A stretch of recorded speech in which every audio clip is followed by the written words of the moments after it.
Hello students. Uh, we will discuss today derivation of polarographic wave equation and problems based on polarographic wave equation as well as the quantitative analysis done by polarography. Let us begin with the derivation part that we had skipped in the previous lecture and kept for today's session. So what actually is done in this that we will discuss? The underlying theory may be simplified. Polarography is concerned with electrode reaction at the indicator or microelectrode. That is with reaction involving a transfer of electron between the electrode and the components of the solution. The components are called oxidant when they can accept electron and reductant when they can lose electron. The electrode is a cathode when reduction can take place at its surface, and anode when oxidation occurs at its surface. During the reduction of an oxidant at the cathode, electron leave the electrode with the formation of an equivalent amount of the reductant in the solution. Let us see the reaction as oxidant plus an electron gives reductant, or oxidized, we write it as OX plus n electron, we will write as Ne, and then reduced form we will write it as Red. The reductant differs from the oxidant merely by n electrons, and together they form an oxidation reduction system.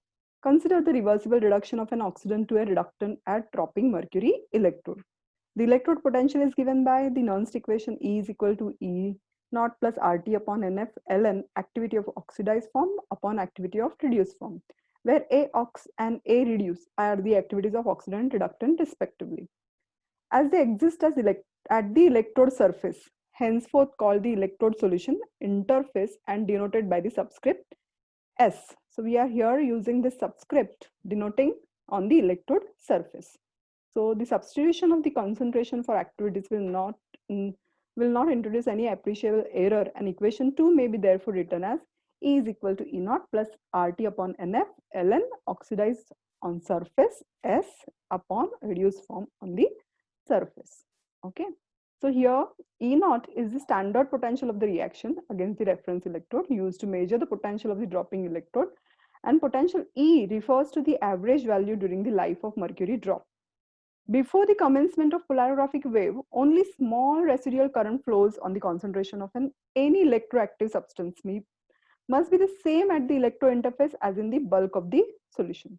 As soon as the decomposition potential exceeded from some of the reducible substance, oxidant at the interface is reduced and must be replenished from the body of the solution by means of diffusion. The reduction product, reductant, does not accumulate at the interface, but diffuses away from it into the solution or into the electrode material. If the applied potential is increased to a value at which all the oxidant reaching the interface is reduced, only the newly formed reductant will be present. The current then flowing will be the diffusion current. So this was the basis of what we had discussed up till the polarographic principle. So we have already mentioned all these points in the previous lectures. So all these are summarized to apply them for finding out what is the current magnitude. So any current in the initial concern we are going to talk about will be related with what is applied potential. So the current I at any point on the wave is determined by rate of diffusion of oxidant from the bulk of the solution to the electrode surface under a concentration gradient OX to OXS. What this indicates, we are having from bulk to the, or from the body of the solution to the surface of the electrode. So this concentration gradient will determine or will be related with the equation I is equal to proportionality constant K into OX minus OXS, indicating this is the part which we want to substitute in place of Nernst equation, and we need to find out what will be the applied potential required for that particular decomposition to take place. So finding out polarographic wave equation, we are interested in this component OXS. So for determining that, what we are going further for, OXS is reduced to almost zero. Equation 4 may be written as I is equal to K into OX is equal to ID, where it is going to have a zero magnitude when the current or the on polarographic wave, the potential reaches the value whereby you are not having any further component present on the electrode surface to get reduced. So oxidized on the surface is going to almost become zero.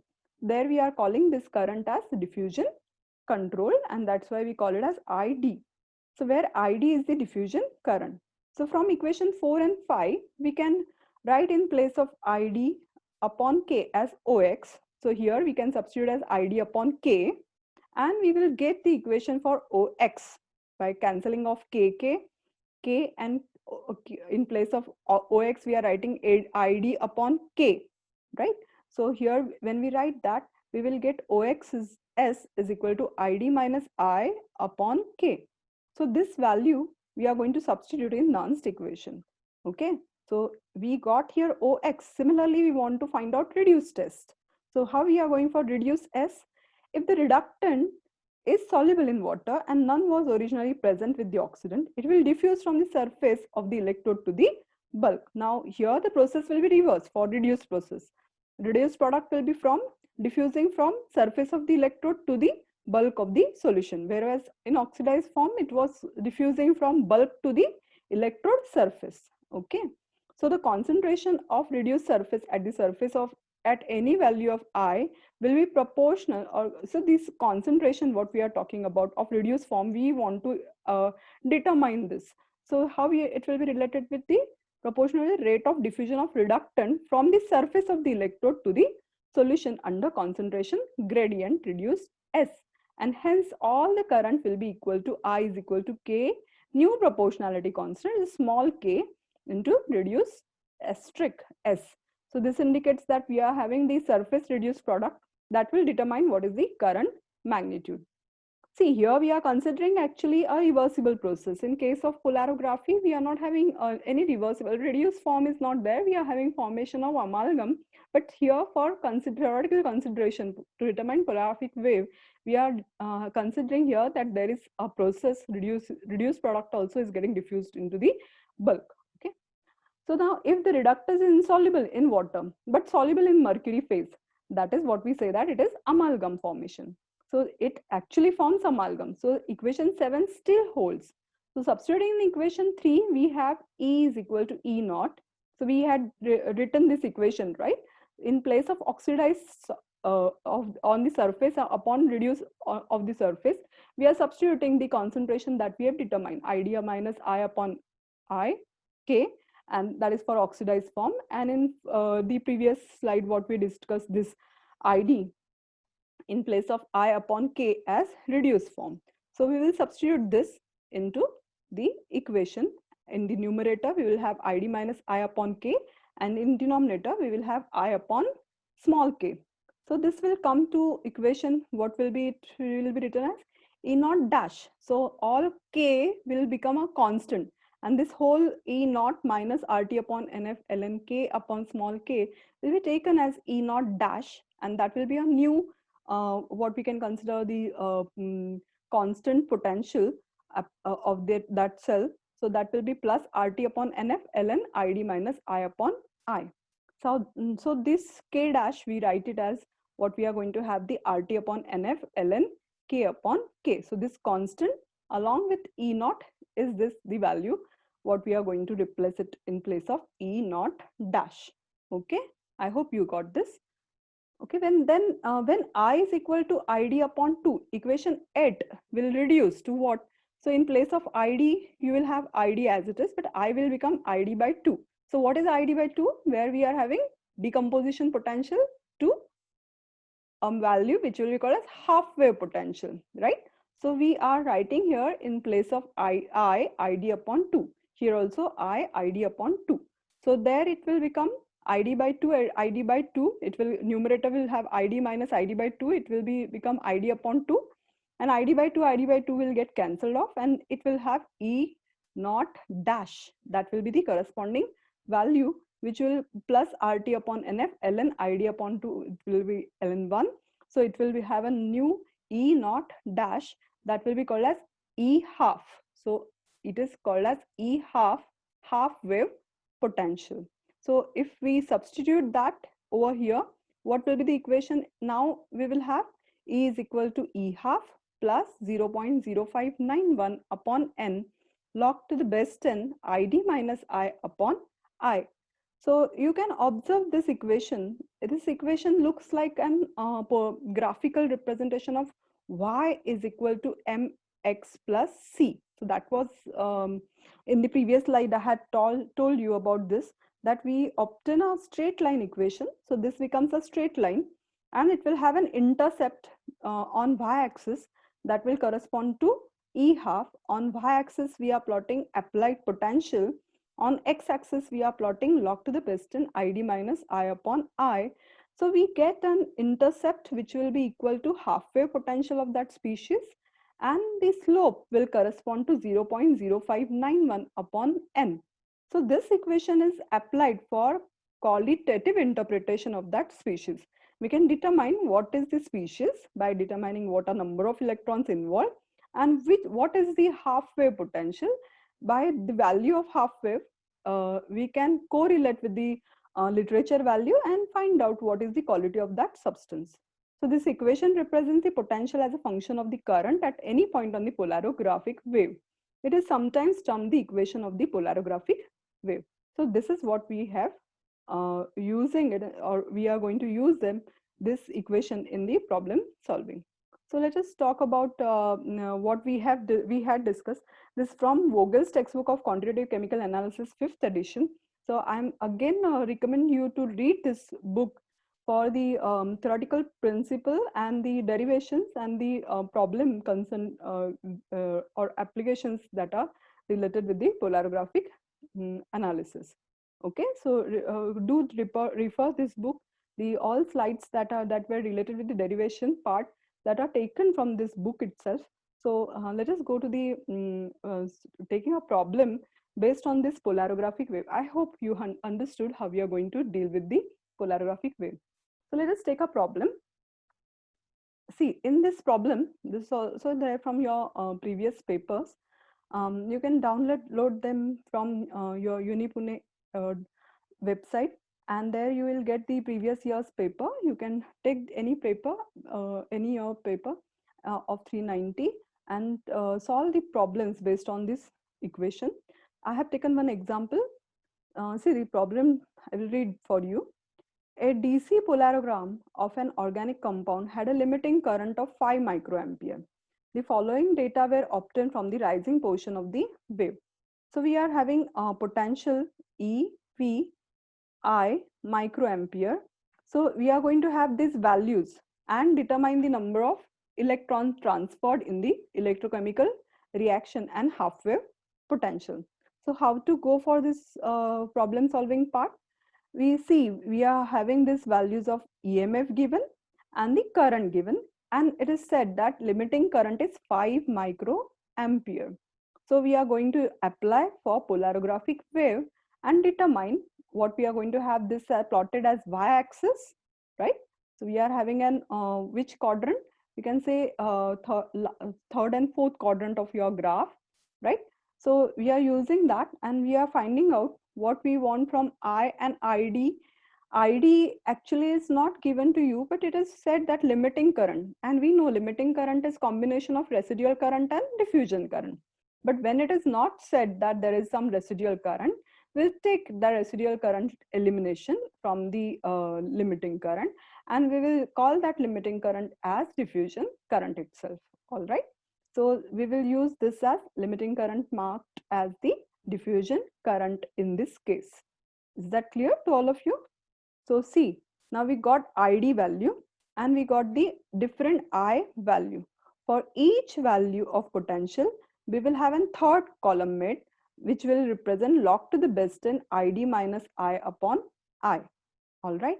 So what you are going to do over there, you are taking ID as phi and I of each potential value and find out corresponding value of log to the base 10 ID minus I upon I. So let us begin with the first value. So 5 minus, what is the value here given? 0.62.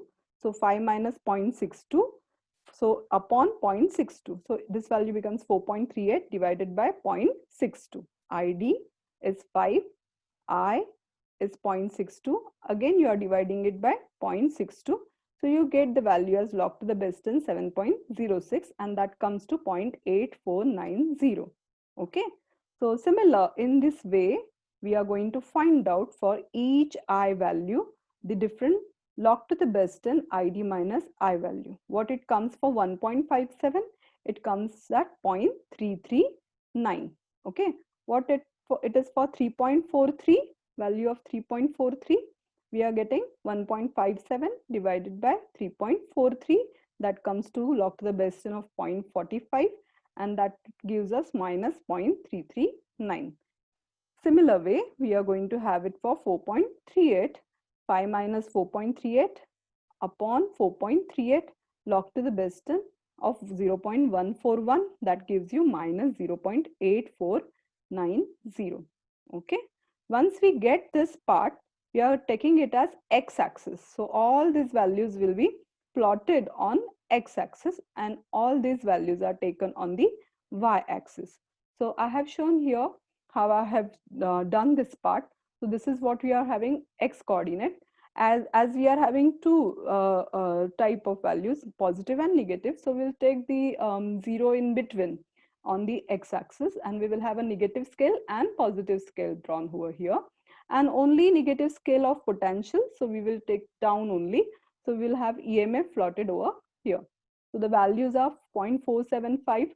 So for 0.475, it will be somewhere over here, right? And we are having the value of 0.8490. So it will be over here. So 8490.8, here it will be 0.9. So here it will be 0.8490. So we'll have that as our first point. Okay, is that clear? Then the next value, what you are going to have for minus 0.490.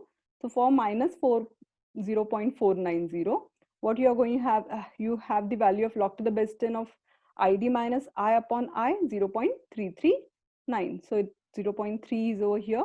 So you will have 0.339 or somewhere at the fourth square of that particular graph, and that will be represented over here.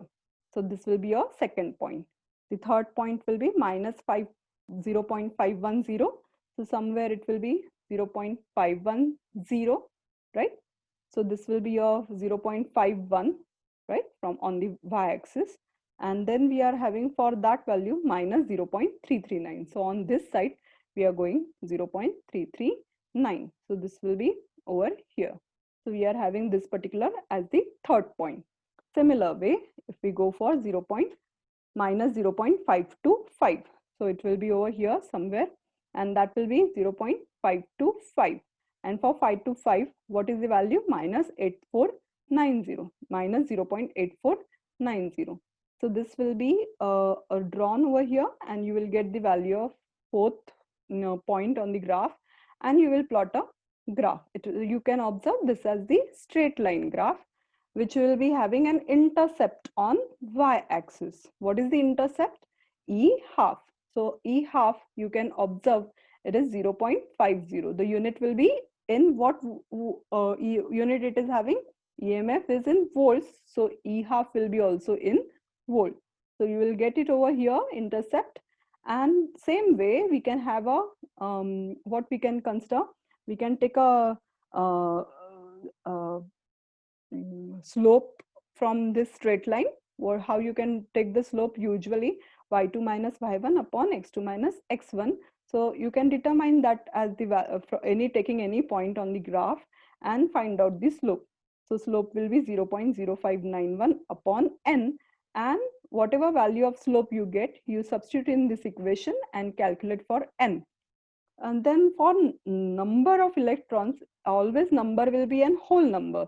So you always round it up to next number. So about, if you get 1.7, it will be rounded up to 2. All right. Or if you are having 1.1, so then it will be rounded up to 1.